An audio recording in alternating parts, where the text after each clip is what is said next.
Here's what's acceptable to everybody: being on time, right? Not being on time is acceptable probably, to a lot of people, but some, it's going to cost you. Now, the mind must be nourished. It's got to have good food. Food for thought. Bread for the head, we call it. Yes, you need a slice of toast in the morning, right, for your body, but you need a slice of cassette. A slice of cassette you put in the car system and listen and listen. Let something feed your mind. Stand guard at the door of your mind. Don't just listen to anything and everything. Make sure that you're your own best filter of what goes into your mental factory and spins out the fabric of your life in the future. Stand guard at the door of your mind. What is it that might be the key that you learn to let go of something? And this letting go is of course going to be uncomfortable. Why? Because it is something that no one, normally in our school systems you don't, find the subject how to let go, you find the subject how to get more. And so that means in that moment when people are getting confronted the first time with this type of teachings it's uncomfortable. And so someone is always confronted. Here then he's brought down. Then he gets message how he will build himself up again. Then he gets smashed down again, and so it continues when we as humans feel something is lacking. The answer is just consume more, which means just go out and look where you're going to find something that is going to fill up that gap, to fill up that hole that you are feeling. That is the approach that we have outside. You need a good library.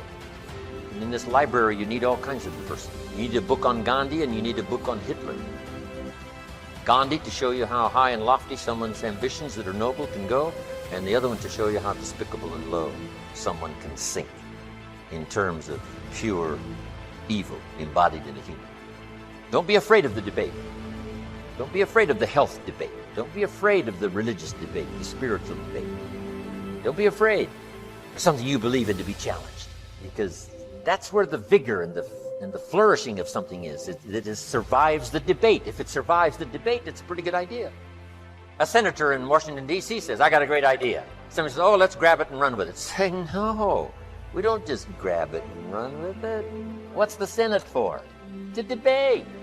And the rest of the Senate says, put your idea on the table and let's debate. Let me point out another important distinction between character and charisma. You may have noticed it already. In both its definition and its derivation, character doesn't refer to other people. It doesn't refer to having power over other people or getting other people to follow you or gaining favor with other people. Character is something that you have and that you are. You could be marooned on a desert island and your character would still be important. In fact, it would likely be very important in that situation. But charisma wouldn't do you any good at all. Charisma requires the presence of others, while character is all about you. Character is the person you are after you've chiseled and have gotten past all the unnecessary material to what's underneath. I teach my staff around the world, put your goals in your journal. Because one of the major people you want to study is yourself. Say, here's the list of goals I put together 3 weeks ago. Here's the list of goals I put together 2 years ago. Here's some of the changes I made, rearrangement of my priorities. I scratched these off, I put these on, I've gotten these. Study your accomplishments, study what your desires are. Put them on paper, write them down. Here's another reason for writing your goals down. It shows you're serious about doing better. And to do better, you gotta get serious. You don't have to be grim, but you must be serious. Everybody hopes things will get better. Everybody hopes. Poor people hope. That ought to tell you something. It means the future does not get better by hope. It gets better by plan. Your personal behavior in the marketplace. Not just what you know and what you've learned, ready now to serve in product or service, but a big share of your future success, both economically and every other way, is going to lie in your own behavior. This is part of personal development. How do you affect other people? Is that going to play a role in the kind of income you have and the kind of future you have? And the answer is yes, of course, yes. Here's one of the most important things to think of in the marketplace: your language. Now, some people who are inclined to use bad language, I'm telling you, in the marketplace is not the place. To use bad language in the marketplace, it's too costly. If you were to add up what it really cost, I'm telling you, you'd be a lot more careful. You've got to shift gears from the bar language to the marketplace. Some things you can get by with telling a dirty story and, using a little profanity at the bar, but now when it comes to the marketplace, you've got to be careful. Everything will change for you if you will change. You don't have to change what's outside. All you've got to change is what's inside. To have more, you simply have to become more. And then he said, don't wish it was easier, wish you were better. Start working on yourself, making these personal changes. And he said, all change for you. Don't wish for less problems, wish for more skills. Life is going to happen, and you're going to set up a plan, and you're going to have a vision, and you're going to hope that it's going to turn out perfect.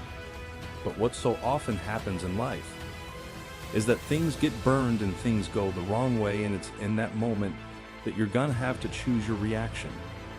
Do you have a choice to make? Do you have the right reaction, or do you have the wrong reaction? Some of us were tempted, I'll just lay here, and it will pass over me. I'm telling you, you will be in a vicious cycle forever. You have to get up. Some of you have been knocked out by light, and you got up and saw the blood.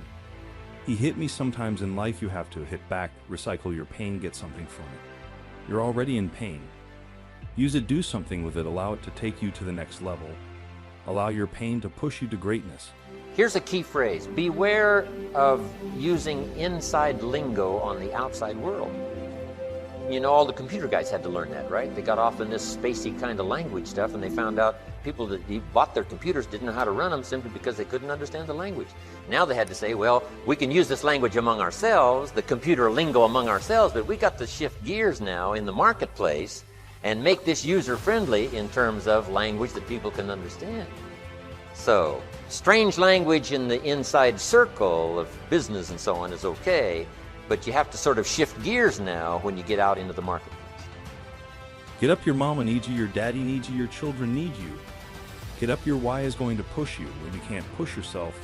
When you want to quit and give up, your why is going to give you that edge you need, that advantage you need, that lift that you need to get to the next level. Your why, you better go inside. You're still looking outside for the stuff that's already inside. You're still looking for someone to save you when you're already your superhero.